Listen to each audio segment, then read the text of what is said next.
देखिए नवाब साहब, आप हमारा मुंह ना खुलवाइए। अगर हमने अपनी ज़बान आपके ख़ानदान के लिए खोल दी ना तो उसकी पोल ऐसे खुलेगी जैसे बर्तनों पे से कलई उतरा करती है। क्या क्या क्या मतलब है आपका? सही मतलब है हमारा। हमारा खानदान ऐसा खैर गुजरा खानदान ना कि जिसके ऐरा गैरा जो भी है वो उसके बारे में मुंह खोल देगा अपना। अरे आपके अब्बा ने हमें कबूल किया था, हमने नहीं। अच्छा, हमें आप ऐरा गैरा कह रहे हैं? देख लीजिए नवाब साहब, आपका जब रिश्ता आया था हमारे लिए तो हमारी वालदा ने सपा चट मना कर दिया था कि इस 19-20 शक्ल वाले नवाब को हमारी बेटी कभी नहीं ब्याहने देंगे। क्यों देती थी बेटी?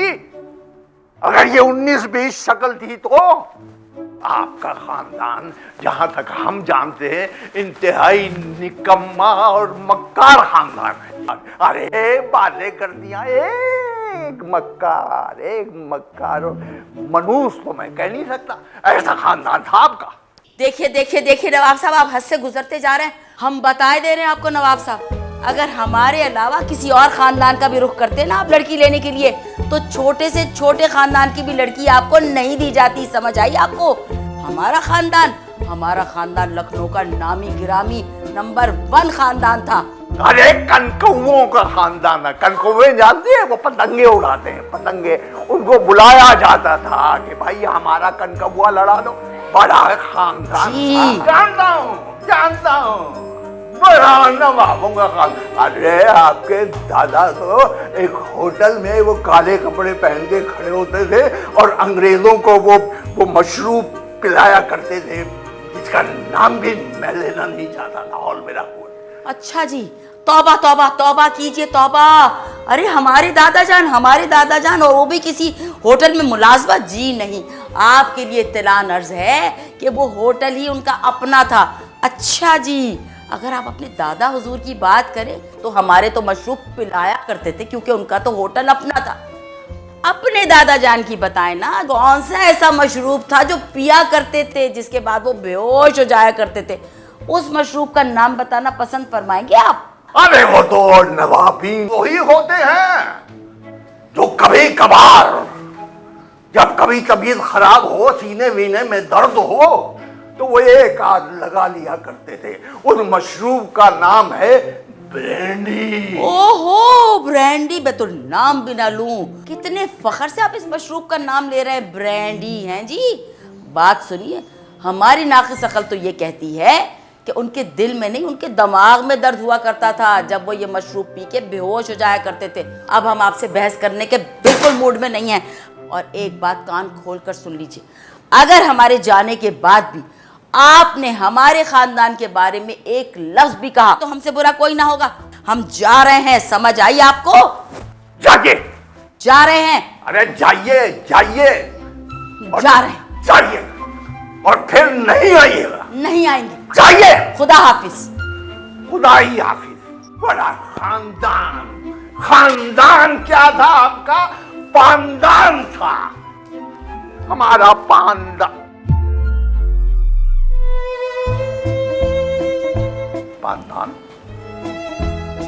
अरे बिल्किस बेगम, तो बदला लूंगा आपसे कि आपका खानदान तो पानदान बन जाएगा।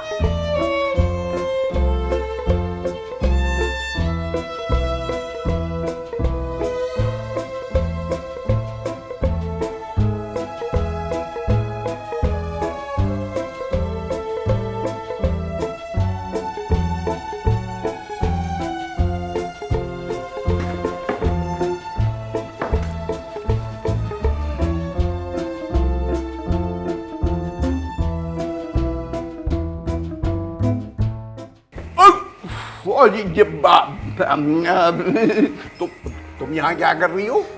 मैं तो यहाँ कुछ भी नहीं कर रही। वैसे आप क्या कर रहे हो? मैं क्या करूँ? मैं वैसे ही बस। आप कहीं कुछ छुपा तो नहीं रहे? मैं कुछ नहीं छुपा, कुछ नहीं। अरे तुम मुझे ये बताओ, वो तुम्हारी दादी इब्लीस बेगम कहाँ है? हमने दादी को कैसे पुकारा? नहीं, मेरा मतलब है बिल्किस बेगम।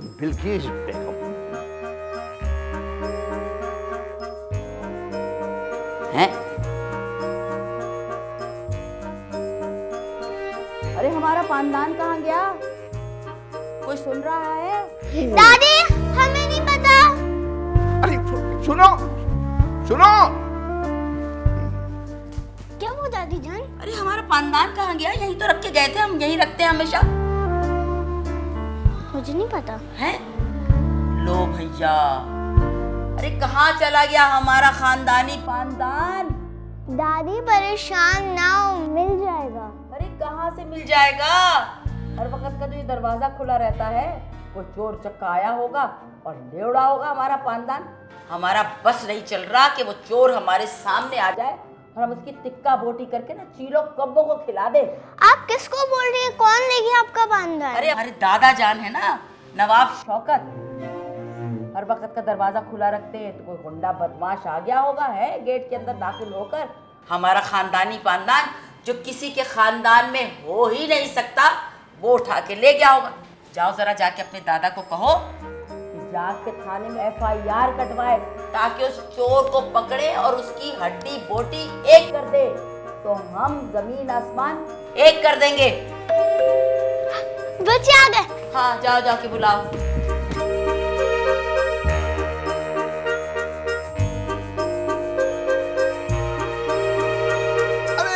बच्चे आ गए, मेरे बच्चे आ गए। आजा आजा आजा, बैठ जाओ। वालेकुम सलाम, वालेकुम सलाम।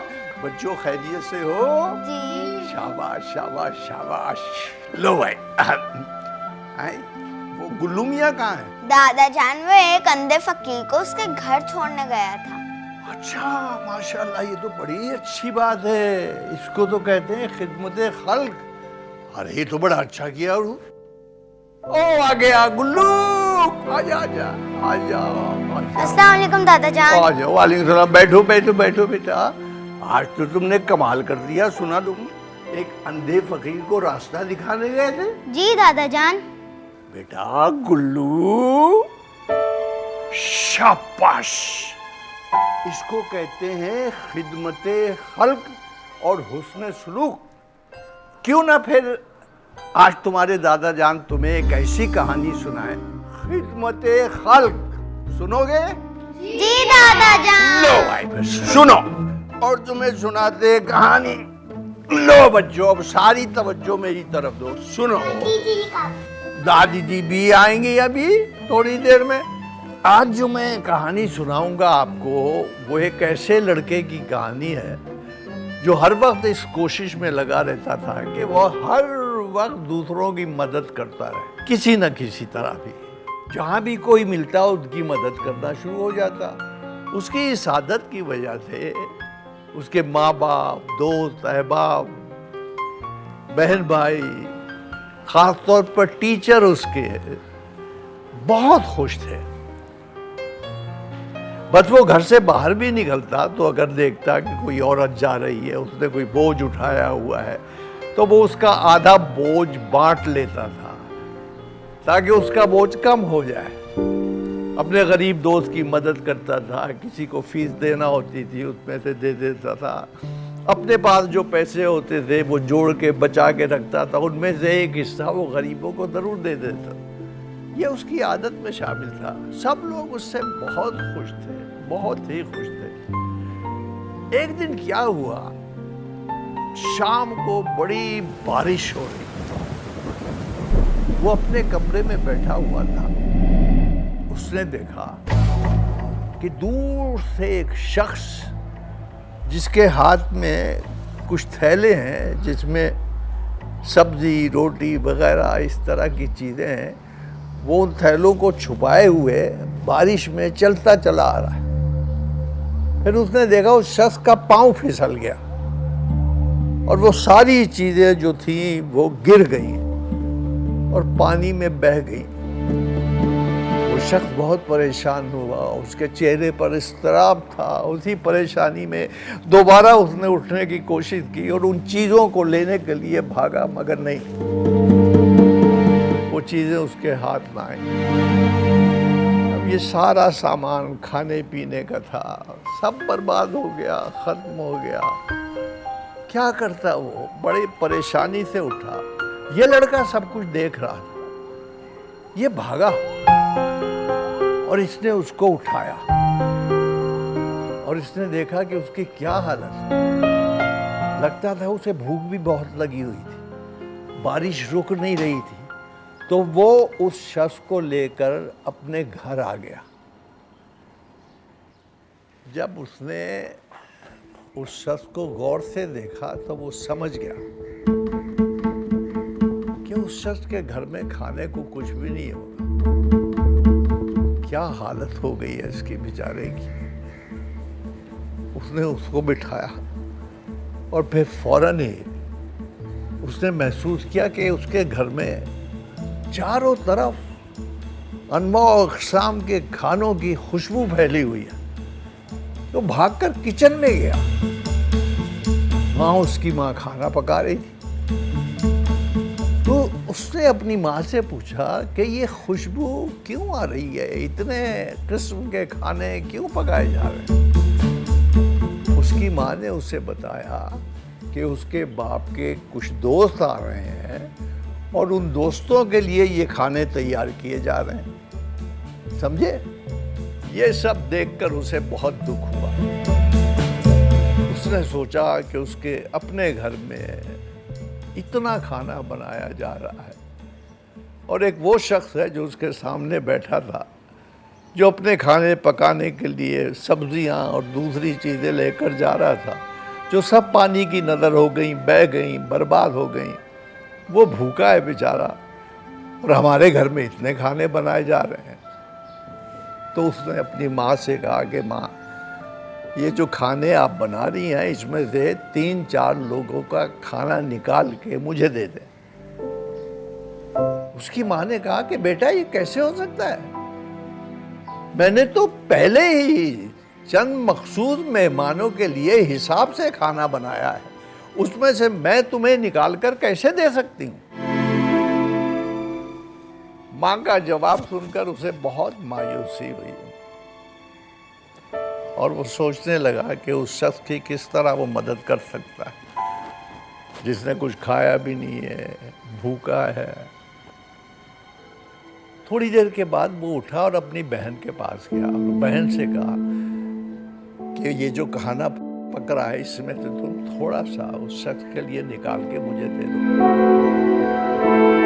बहन ने भी इनकार कर दिया। उसने कहा ये कैसे हो सकता है, इतना मजे का खाना बना है वो चंद लोगों के लिए, मैं उसमें से निकाल कर तुम्हें कैसे दे सकती हूँ। आज तो तुम भी खाओ मजे का खाना, हम भी सब खाते हैं, फिर आइंदा कभी देखेंगे, आइंदा खाना बनाएंगे तो उसमें से उसका हिस्सा भी रख लिया करेंगे, आज नहीं हो सकता। अब उस शख्स ने फैसला किया कि बहन के इनकार के बाद भी वो उस शख्स के लिए क्या करे, उसकी कैसे मदद करे। जब खाना तैयार हो गया तो वो अपनी माँ के पास गया और उसने कहा माँ अब खाना तैयार हो गया है, मुझे मेरे हिस्से का खाना निकाल कर दे दे। उसकी माँ ने हैरत से उसे देखा और उसे बहुत समझाया बुझाया कि बेटा ऐसा नहीं करते।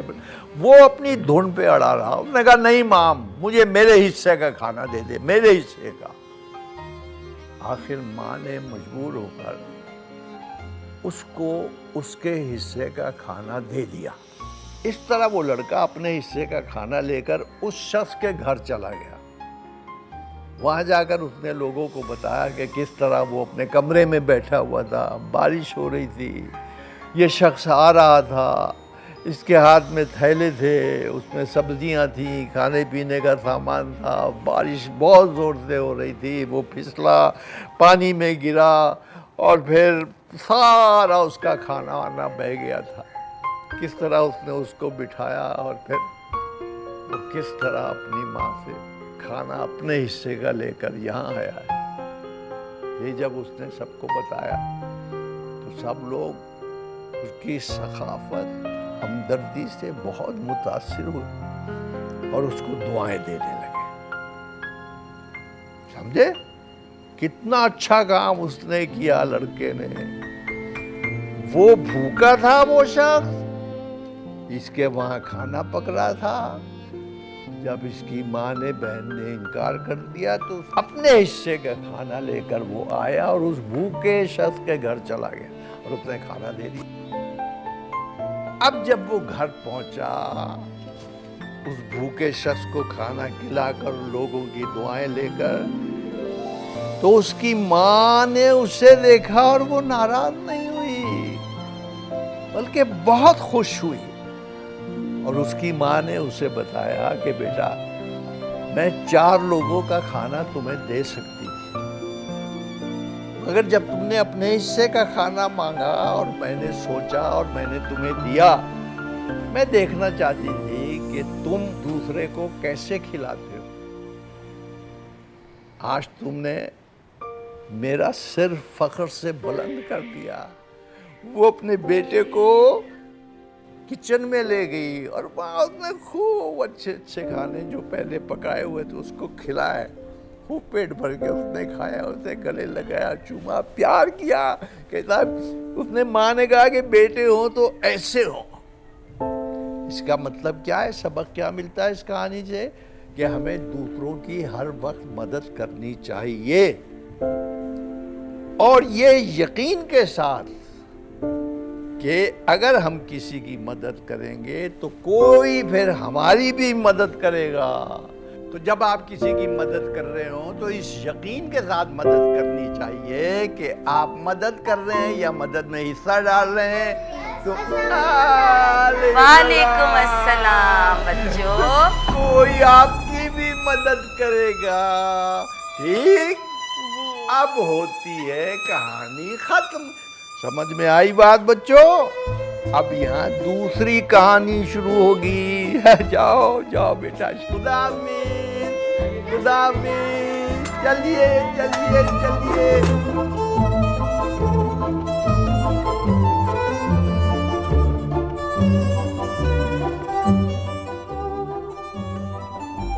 खुदा ही हाफिज आपका भी नवाब साहब। जी जी, ये हाजिर हो गया।